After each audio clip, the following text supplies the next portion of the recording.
Good afternoon. My name is Sanjoy Bose, and it's a pleasure to be with all of you today. So the topic we are going to dwell on is stretching your sales footprint to cover APAC and the United States. And looking at the profile, there's a wide range of products and services you'll represent here. So I'll keep it fairly generic, and while the few Q&As may address specific questions, after the seminar, if you wish to get more information, please do write to Mentor Square, and I'll try and respond to it as quickly as possible. So developing a sales network.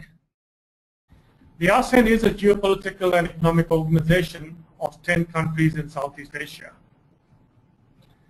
And it's been formed in 1967, so it's been there for a while. So, the ASEAN represents about 3% of the land area of Earth. And the population of ASEAN is approximately 600 million people. That's almost 8.8% of the world's population. So the reason I focus on the GDP figures, I want you to just look at the 10 countries in the ASEAN and the GDP figures, right? So I'm going to flip this to 2016. Okay, from 1.8 trillion, you're looking at 3.3, which is probably a 90% growth you're looking at. Now, if you focus on specific countries, Indonesia is showing a growth from 706 to 1.33, which is approximately 95% growth, which is quite phenomenal. Thailand showing a growth of approximately 318 to 500 is about 70%. Malaysia is showing a growth of 50%. Now that kind of reflects that Malaysia is already far ahead from being a third world country, has moved way ahead. And thus when you reach a stage of maturity, the rate of growth decreases, but the actual quantum of GDP is quite significant. Then you have Vietnam, which is another thing you should look at. Vietnam is 103,000 million, which is, I guess, in 2010, and that jumps up significantly to 230, which is a growth of 120%. Brunei, on the other hand, is only showing a growth of 50%, and it's a relatively small GDP. But if the population is barely 550 or 600 million, per capita spend is significantly high. So the reason each of these countries I mentioned, because based upon the product or service you're offering, you target countries. For example, if you're offering advanced cloud computing services, you would not focus on Burma, Cambodia, etc. You maybe just focus on maybe Malaysia or Singapore. If you're focusing on, high value consumer items like fancy watches and fancy sports car, Brunei is the market to go to, with a small population but a huge propensity to spend big ticket items of personal luxury. So dwell on these numbers. You can dive in further and get more information in each of the economies. Now, because you're a diverse group of people offering diverse goods and services, it's hard to comment in this session which country is acceptable to which form of goods or services. But by and large, if you see a country is moving from a third world aspirations to a first world country, they would have a big spend in a lot of areas. The more mature markets would have their internal competition developing. For example, if you're selling a product like furniture in Malaysia, you'll have a lot of competitors there. Right. But if you're selling it in some other place like Singapore, you won't have competition, or Philippines. So you need to do this, and this over, later you can always ping Mentor Square and get some information on this. Now the ASEAN has a lot of government-to-government arrangement has taken place. And the Indian government has signed some relationships with a few of these countries. And I'll show you one of these, which is India, Malaysia, the SECA, this Comprehensive Economic Cooperation or something or the other like that.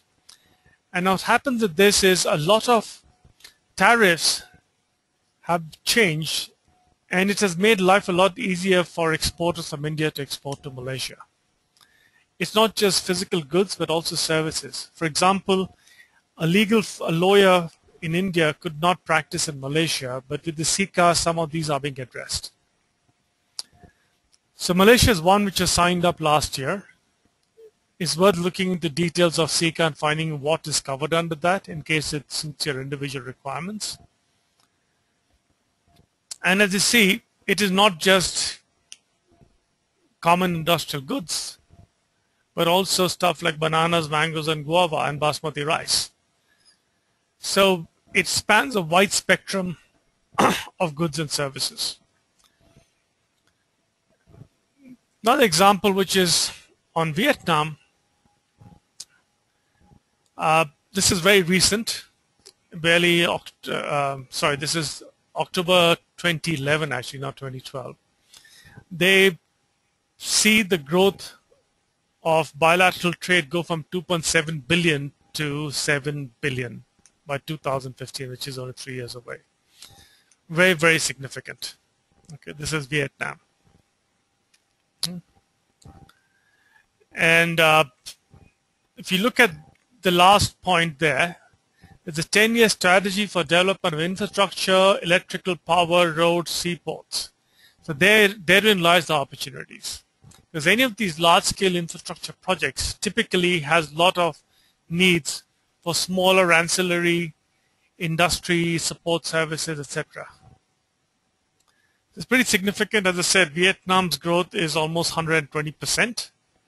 So I see a big growth opportunity there. Okay. Now, Tatas are putting up a large plant there, and this will be a catalyst because what it will do very quickly, it establishes India as a player in Vietnam, because a 5 billion project impacts a lot of lives and a lot of high profile visibility. So when you go in and said, you're from India offering goods and services, you have a more positive response. It's like what Infosys and Wipro did for the Indian software industry. They established that, yes, there was a good degree of services available from India. Similarly, in Vietnam, the big Tata project would actually give a fillip to any kind of exports happening there. Now, the other big target market is Indonesia. And I don't know if people remember the Republic Day parade this year. The Indonesian Prime Minister was the chief guest.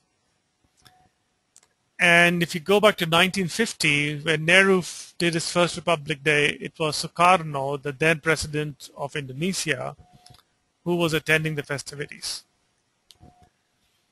Now, fast forward, March 2012. This is almost a fallout from the Indonesian president coming in, but it's been cast for a long time. The Commerce and Industry Minister, Anand Sharma, was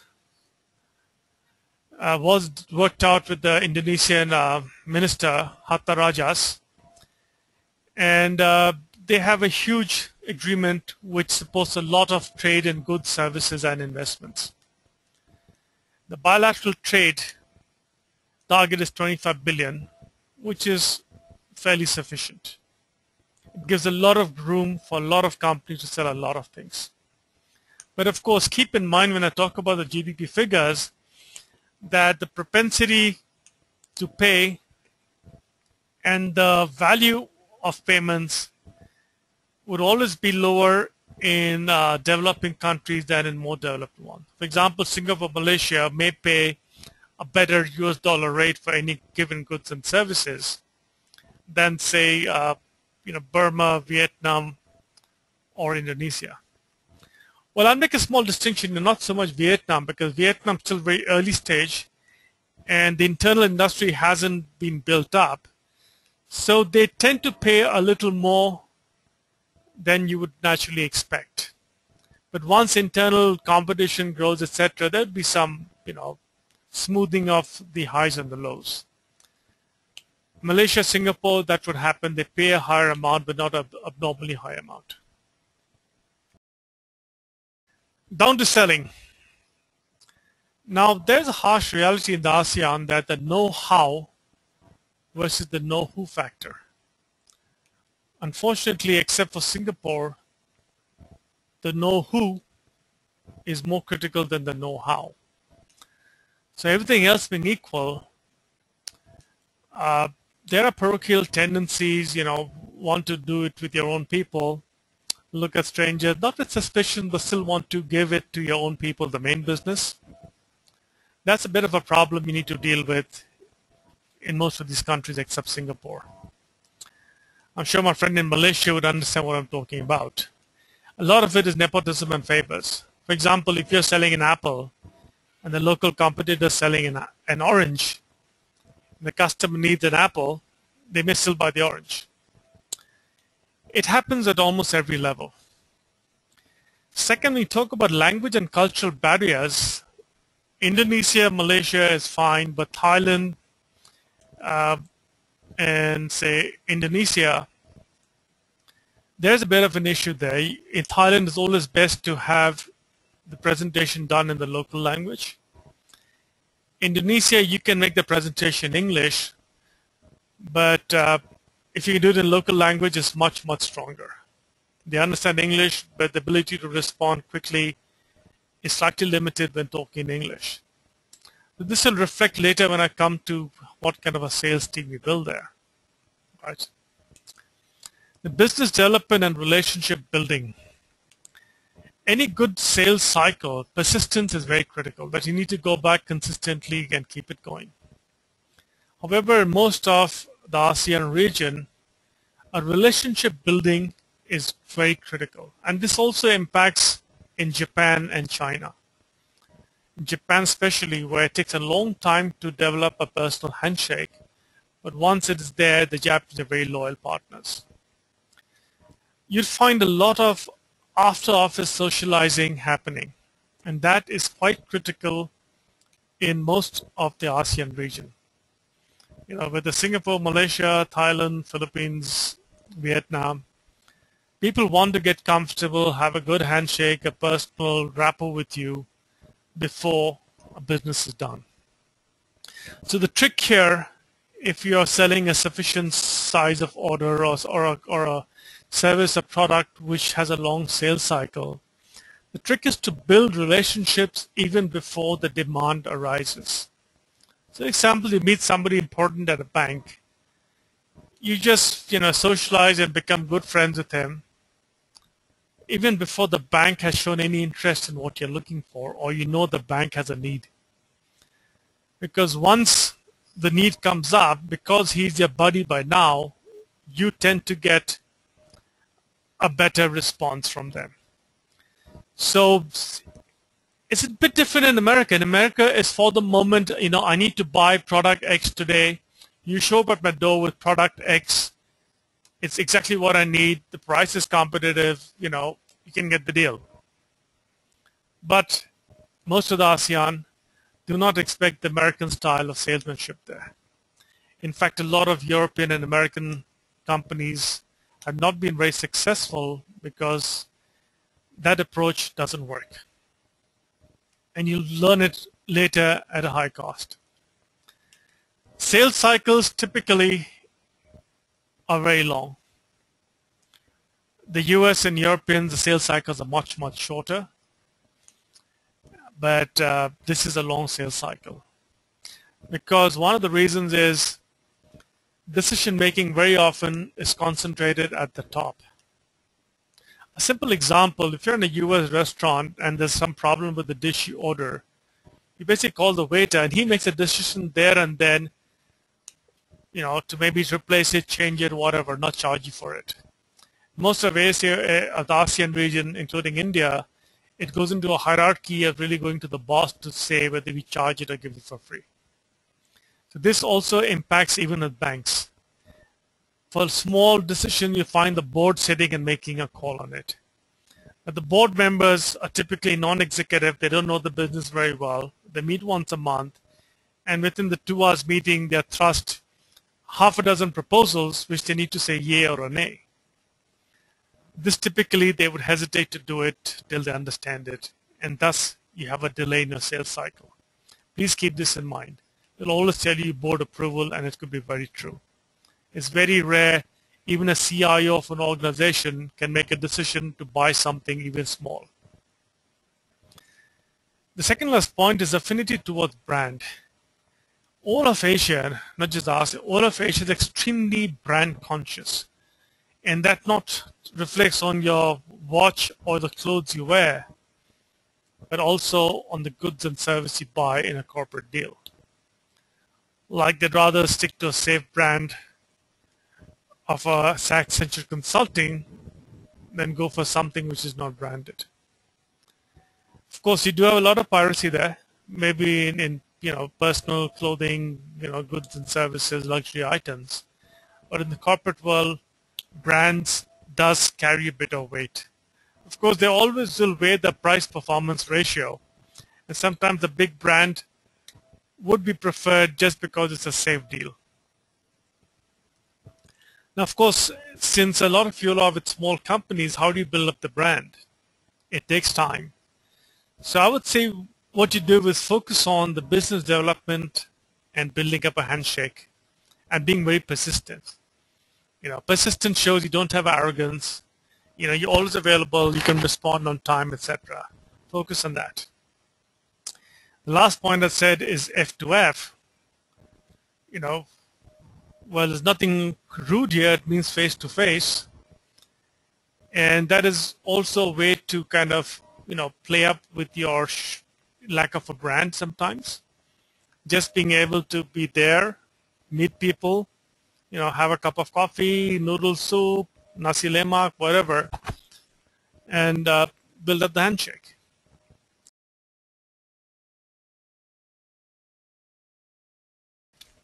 So how do you plan the sales strategy in APAC?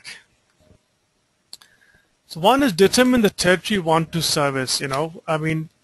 That decision is made upon, like you have a healthcare services which Avishka just mentioned. You focus on which of the countries are doing the big spend on healthcare and how they're doing it, And then you pick the territory.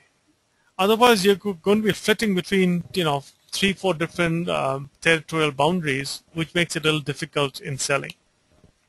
So determine the territory based upon your goods and service you're selling and the GDP growth of the nation you're picking.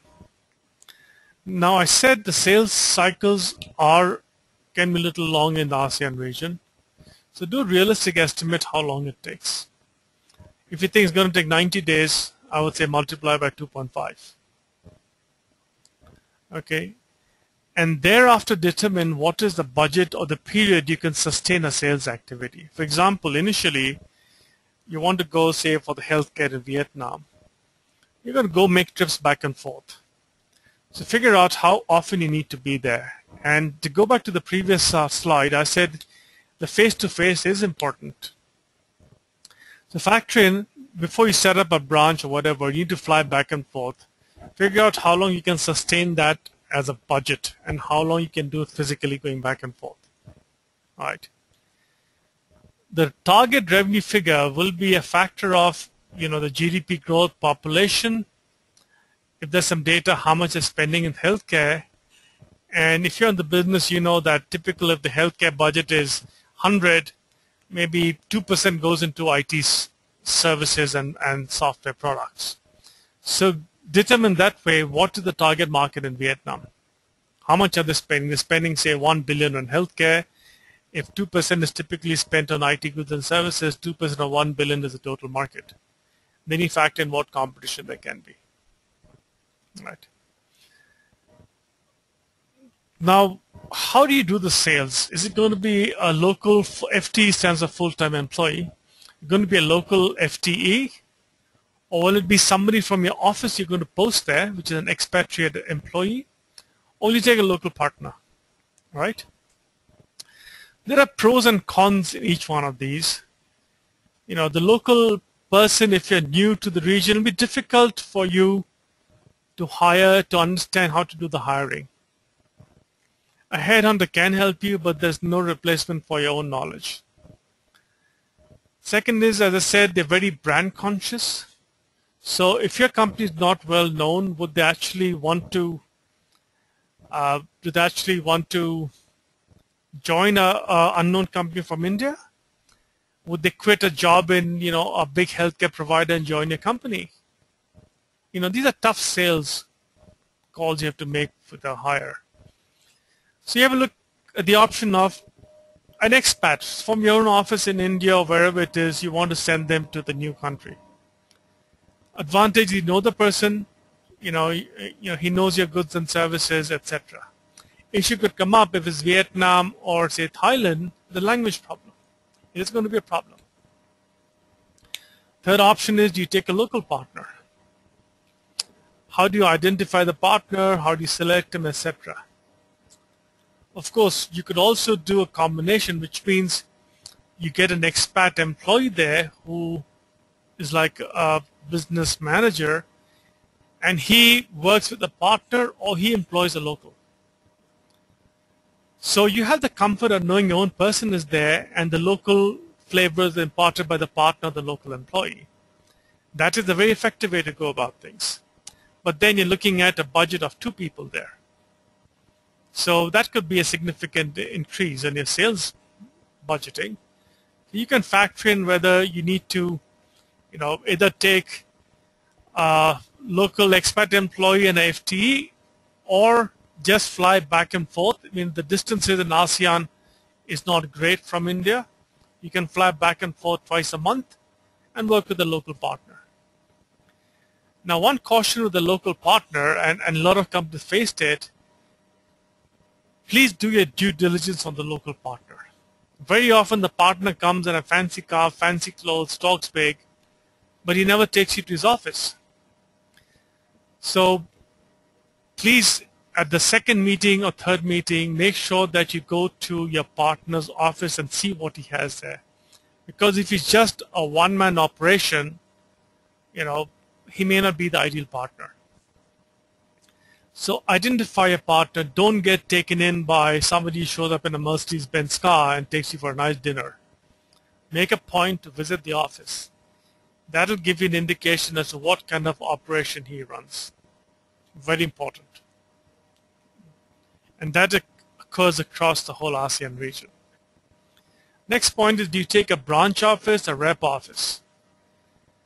You know, there are 2 things. One is the local regulations. If you're a rep office, in most places you can't do the invoicing from there, but you may get permission to get a work permit.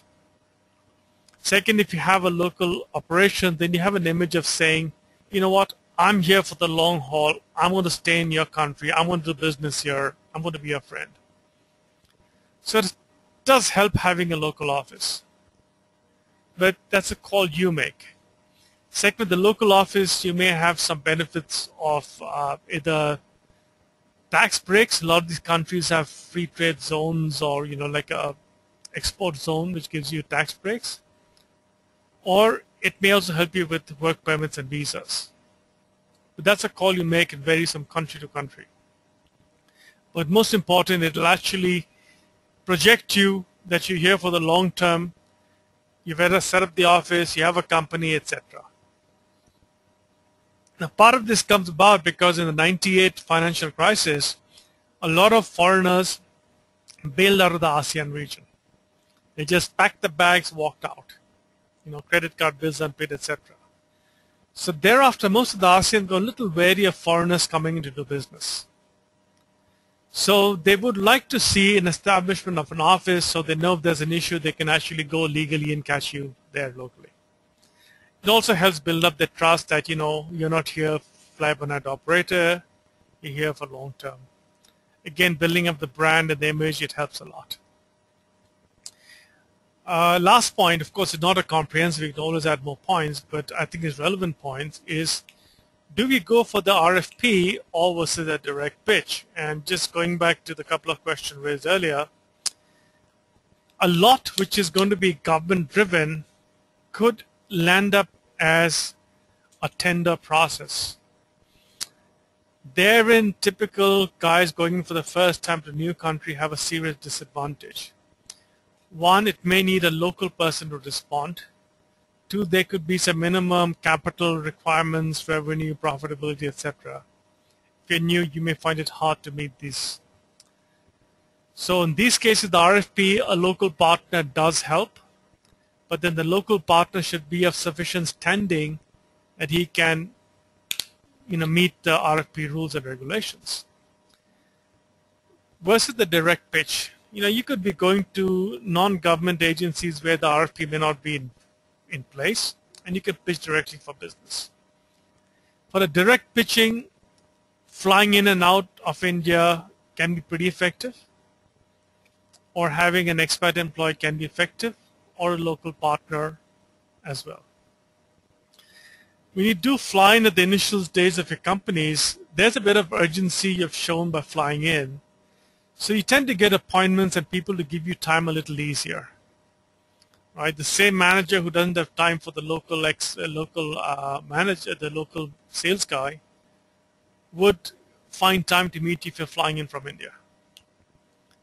So you could use that to your advantage. Hey, I'm flying in just to meet you. Well, you can tell 10 people the same thing. I'm flying in just to meet you, and you'll get the meeting. I've done it very effectively. Flying in from California to Malaysia, I have to do it every 6 weeks.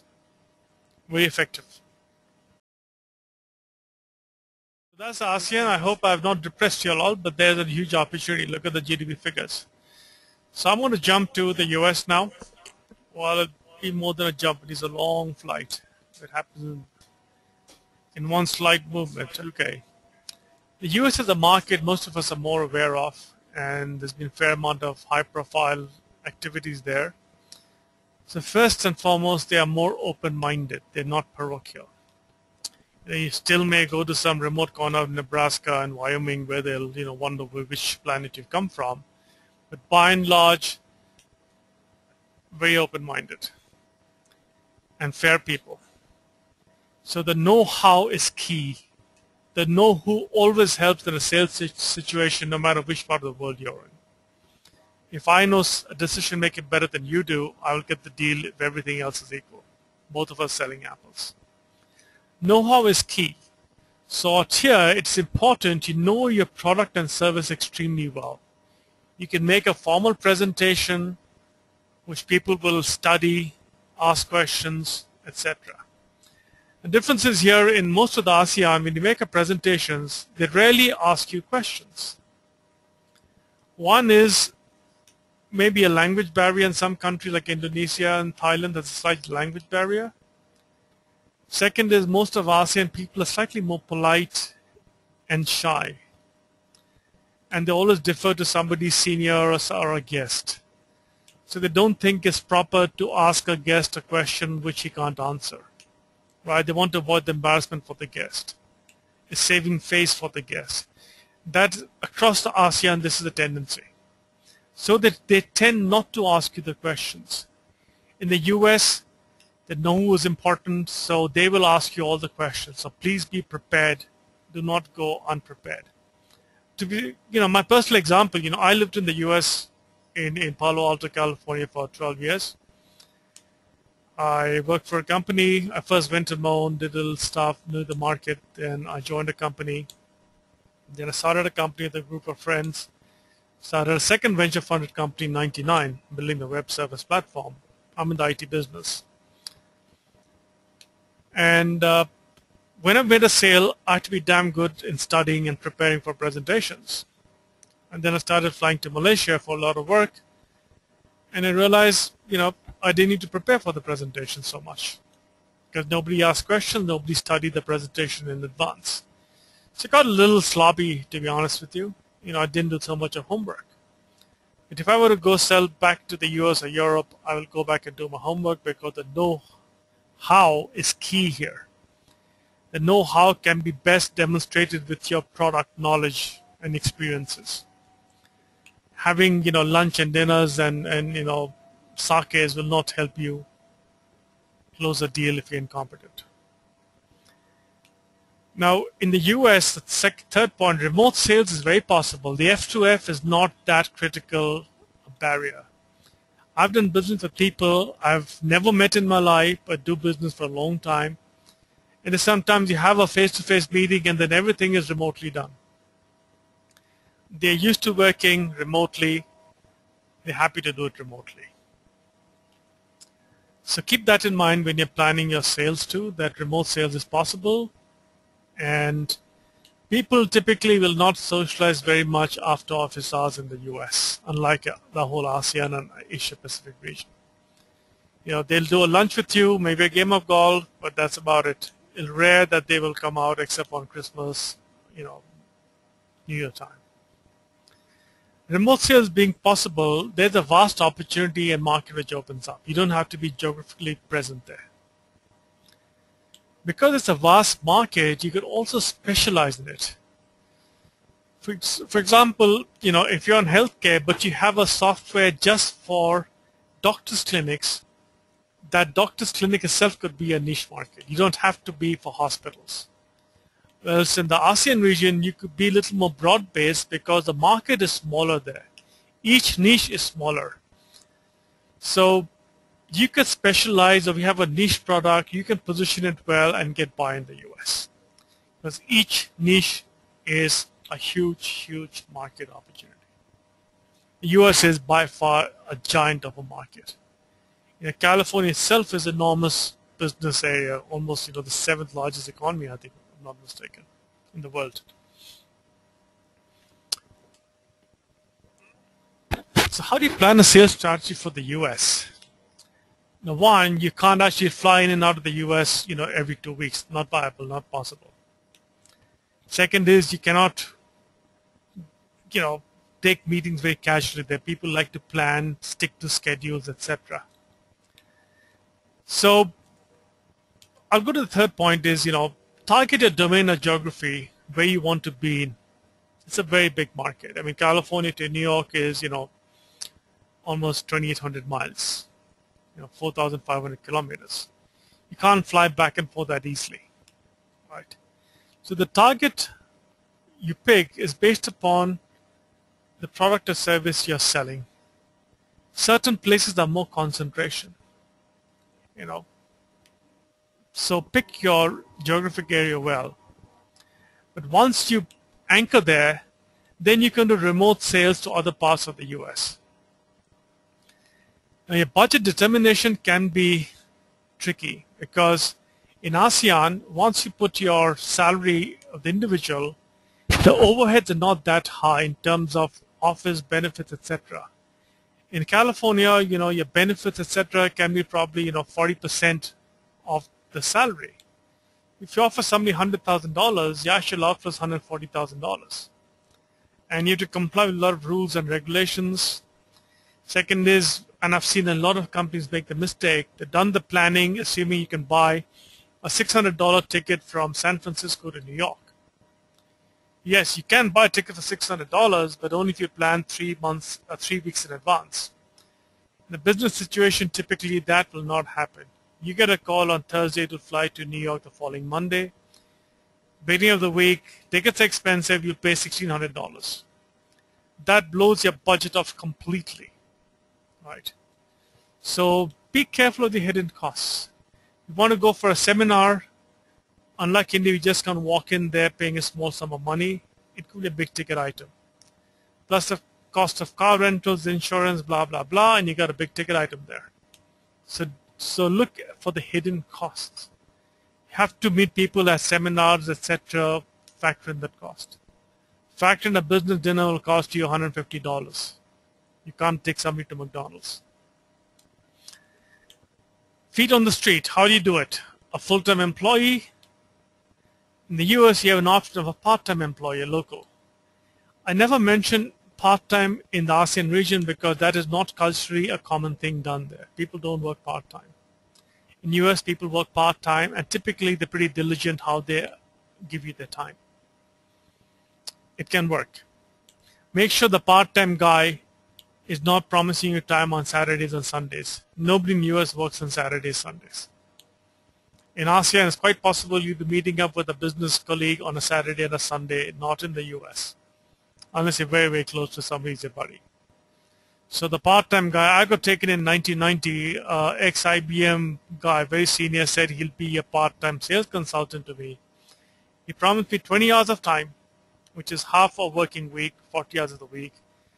And he charged me for 20 hours. And I realized after 4 or 5 weeks, this 20 hours was mainly on a Saturday and a Sunday. And after, office hours on Monday to Friday, that had no use to me. Because typically you can't make a call and get through to people. And of course, this was days before the email, so very hard for me to monitor what the guy is doing. So just be cautious. When you say part-time, ask him, what part of your week are you giving to me? Not after 5 p.m. and not weekends. And if you're in California selling to New York, it has to be before 2 p.m. in the afternoon because there's a 3-hour time difference. Careful about that. Other option again is your own expat employee. Fly him from India or Malaysia, wherever it is. Fly him to the US, let him live there. You have an issue with cost, visas, etc. Third option is a partner. You can do your due diligence on the partners. Typically, partners in the US are a little more conscientious because they don't want any legal issues, so they're good to work with. But the partner may ask for either marketing costs or a big commission. So be prepared to part with your commission generously. They will not work for 2%, 3%. Branch office, rep office is based upon how long-term your business is, what your staying power is, how deep your pockets are. And in the US, a branch, a rep office has a lot of legal regulation you need to stick to. You cannot avoid paying your taxes. You can't avoid filing for taxes. All these issues are there. So you need to get a chartered accountant, you need a lawyer, etc. But if you're planning it big time, nothing like a local branch office. You could either set it up as a subsidiary, which is a local US corporation, or as a partnership, or as a branch of an Indian or Malaysian company. Thank you, everybody.